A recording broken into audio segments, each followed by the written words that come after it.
জুলাই অভ্যুত্থান বাংলাদেশের ইতিহাসে আমাদের একটি বড় টার্নিং পয়েন্ট। যে স্বৈরাচার দীর্ঘ 15 বছর ধরে বাংলাদেশকে ফ্যাসিস্টে পরিণত করেছিল, সেই স্বৈরাচারের পতন এই জুলাই আন্দোলনের মাধ্যমে হয়েছিল। তো এটি আসলে একদিনে হয়নি, এটি আমাদের সকলের দীর্ঘমেয়াদী একটি আন্দোলনের ফসল। প্রথম থেকেই আমরা এই স্বৈরাচারের বিরুদ্ধে আমরা কথা বলে এসেছি এবং এই জুলাই মাসে এই ছাত্রদের এই আন্দোলনের মাধ্যম দিয়ে এটি বাংলাদেশের প্রত্যেকটি জনগণের মধ্যে এই স্বৈরাচারের যে ফ্যাসিস্টের যে আচরণ সেটি ফুটে উঠেছিল। এবং তারপরে বাংলাদেশের প্রত্যেকটি মানুষ, এটি কিন্তু শুধুমাত্র যে শুধু ছাত্রদের মধ্যে ছিল তা না, এটি কৃষক থেকে শুরু করে রিস্কাওয়ালা থেকে শুরু করে বাংলাদেশের প্রত্যেকটি মানুষ এই আন্দোলনে তারা বের হয়ে এসেছিল এবং সবাই একসাথে হয়ে এই স্বৈরাচার ফ্যাসিস্টের পতন করেছিল। এবং আমরাও এখানে যারা আমরা নেতৃত্ব পর্যায়ে ছিলাম, আমরা নেতৃত্ব দিয়ে যে আমরাই প্রচুর নির্যাতনের শিকার হয়েছি, দীর্ঘ 15 বছর নির্যাতনের শিকার হয়েছি। এবং জুলাই এই মাসটাতে আমাদেরকে এমন একটা অবস্থা ছিল যে আমাদেরকে পেলে তারা দেখা মাত্র মেরে ফেলার একটা সিদ্ধান্ত নিয়েছিল।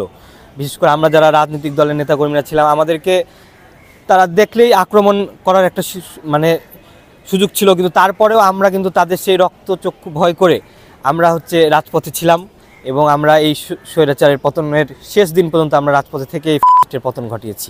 আসলে আমাদের যে আকাঙ্ক্ষাটা ছিল, সেই আকাঙ্ক্ষাটা এখনও কতটুকু পূরণ হয়েছে সেটি আসলে আপনারাই দেখতে পাচ্ছেন। কারণ 1 বছর হয়ে গেছে, দেশে তেমন পরিবর্তন হয়নি। বিশেষ করে যে ফ্যাসিস্টের বিচার, সেটি নিয়ে আমরা এখন পর্যন্ত সংশয় আছি।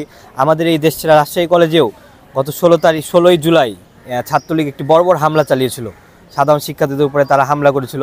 কিন্তু পরবর্তীতে আমরা দেখতে পেয়েছি যে এই বিষয়ে এখন পর্যন্ত তাদের বিষয়ে কোনো মামলা করা হয়নি, তাদের ছাত্রত্ব বাতিল করা হয়নি এবং ছাত্রলীগের অনেক ছেলে এখন ক্যাম্পাসে তারা ঘুরে বেড়াচ্ছে প্রকাশ্যে, কলেজ প্রশাসন এখনও ব্যবস্থা নেয়নি। তো এরকম সংস্কার যেটা বলা হচ্ছে, সেই সংস্কারটি আসলে কতটুকু হলো এটি নিয়ে আমরাও সন্দিহান। আলহামদুলিল্লাহ, আমরা এই যে নতুন বাংলাদেশে আমরা সুন্দরভাবে চলাচল করতে পারছি। এই জন্য এই সময়টা গত 1 বছর আগে যে রাজশাহী কলেজ থেকে যে আন্দোলন শুরু হয়েছিল, রাজশাহী কলেজের আন্দোলনকারী বিক্ষুব্ধকারীরা যারা আন্দোলন করছিল, তাদেরকে ছাত্রলীগের গুন্ডা বাহিনী সন্ত্রাসীরা ক্লাসরুম থেকে বের করে দিয়েছিল, তারপরে লাথি মেরেছিল, অনেক নির্যাতন করেছিল।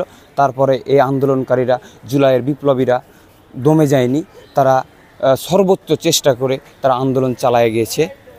এবং এই চালিয়ে যাওয়ার বিনিময়ে আমরা যে কতটা ভয়, কতটা আশঙ্কার ভিতরে ছিলাম, এই নতুন বাংলাদেশ না আসলে আমরা বুঝতে পারতাম না। জুলাইয়ের সময়টা খুবই ভয়াবহ ছিল। আমরা ছাত্ররা অনেকভাবে আন্দোলন করার পরে, অনেকভাবে চেষ্টা করার পরে আজকে আমরা এই দিনটা পেয়েছিলাম। অনেক কষ্ট করে আমরা এই দিনটা হাসিল করছি।